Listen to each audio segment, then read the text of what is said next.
So, hello and welcome to the people in our live session that have joined us this evening. We know that a lot of you may be watching this as a recording as well, which taps into the high flex model.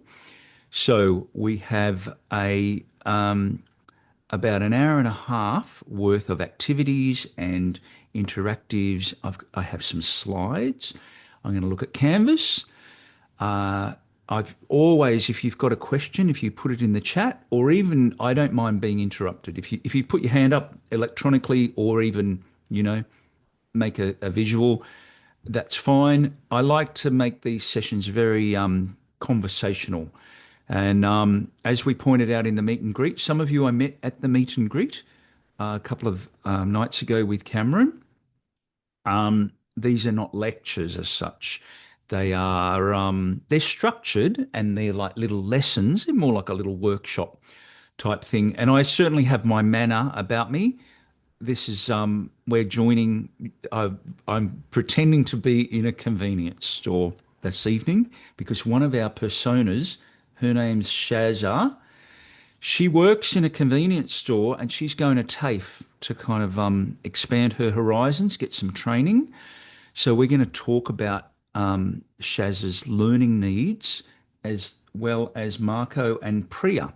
So there, for those keen beans that have looked in the Canvas material, you might have seen there's a scenario related to these people. So I do have a habit of talking too much and not getting the slides and running out of time. So I'll get onto those in a minute. But in terms of cameras, feel free to turn your camera off. We don't need to see you, but I do prefer to see a few faces because it's nice to respond and I like to see gestures and facial expressions, or if I make a joke or something. It's a social experience.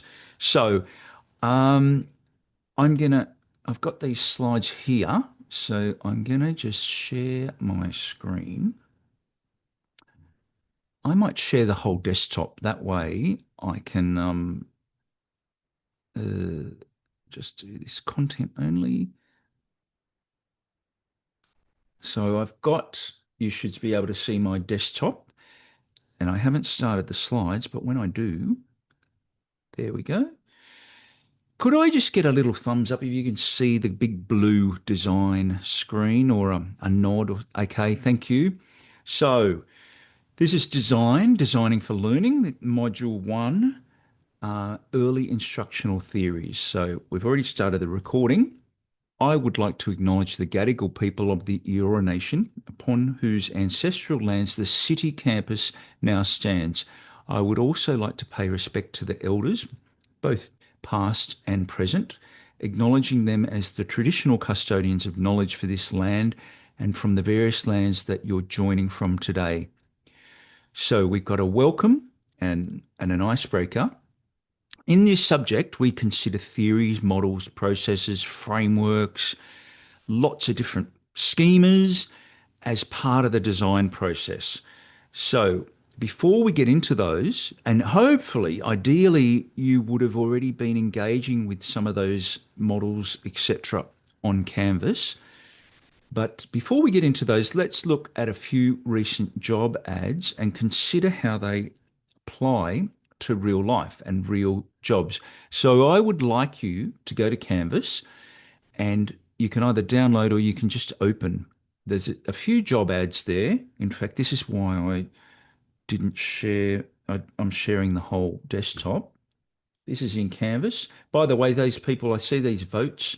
There's moderate confidence, which gives me a little bit of a sense that how people are going with the material.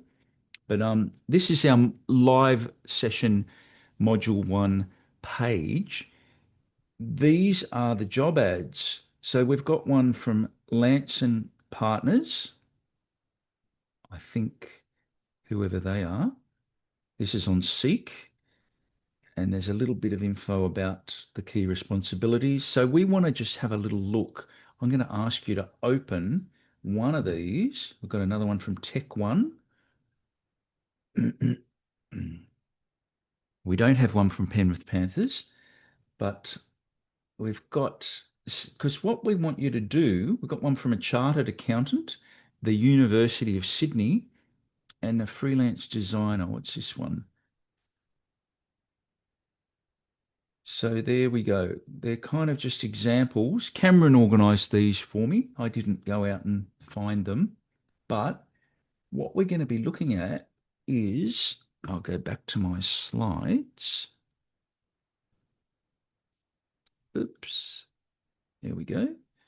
Um, we're going to look at them as a group, but I want to show you what questions I'm going to ask you. I don't know why this little character from Star Wars is there. Which job ad did you read? What stood out? What are the requirements of the role? Did they mention theories, models, or processes? Um, and a few other questions. So, what I'm going to give you just a few minutes just to have a quick little look. I'm going to stop sharing. Just while I'm talking, I don't know if I need to turn my camera off or anything like that, but just have a quick little read of one of those job ads. Just open it up and read through it. And then we're going to start to have a bit of a discussion because this is what UTS really like real world application. And universities get criticized often, oh, it's all theory, you know? So UTS is big on technology and they're big on kind of practical workplace skills. So, what better guidelines than to just look at a job ad? And this taps in very smartly with Simone's question earlier before I hit record about, you know, the what jobs are out there for learning designers. So I might give you another half minute. We obviously I want to keep things moving, but when I was before I was a learning designer, I used to look at job ads. What do they need? This is when I was in my 20s, which I suspect, well, a large percentage of you are in your 20s and 30s. But I used to look at job ads and think, what can I do? Because I'm a former high school teacher and I wanted to leave teaching, and I thought I need a little strategy. I don't want to just make it up. So I found job ads to be particularly useful. So I might share my screen again. Now, this is where I try desperately to encourage people because sometimes people are shy. They don't want to talk. But this is what we need. The world needs extroverted people or even people just willing to talk. So I'm going to share my screen again and I'm going to open up whichever one. Hopefully, somebody is going to talk us through the job ad. So have I got any volunteers or just crickets?